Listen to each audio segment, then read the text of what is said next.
So most likely, makakakuha sila ng magandang levels dito.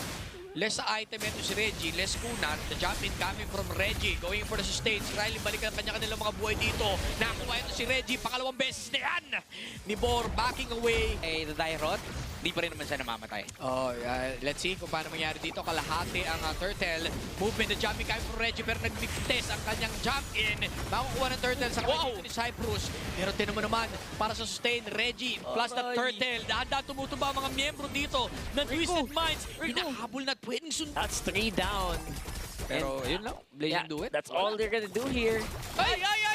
Pwede tuluyan to. Ang bilis naman nito kahit maliit yung paa nito ni Cyprus. Ang bilis siya humakbang pababa.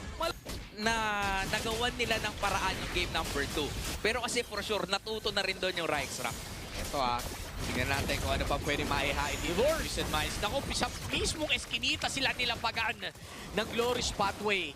And naramdam natin na hindi pwedeng umabante ang mga members ng Twisted Minds right after kumuha ng Lord. Kumuha ng Tsunami Slap.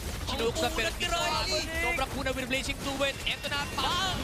Nakuha dito ni Riley. Sobrang laki ng lead na meron yung kanilang kalaban at pwede itong madaliin talaga ng Ryexrock. Nasa kanila actually yung Ayan na. ngayon. Mamadali daw talunin ito si Nibor. Jumping coming from against. Reggie is down.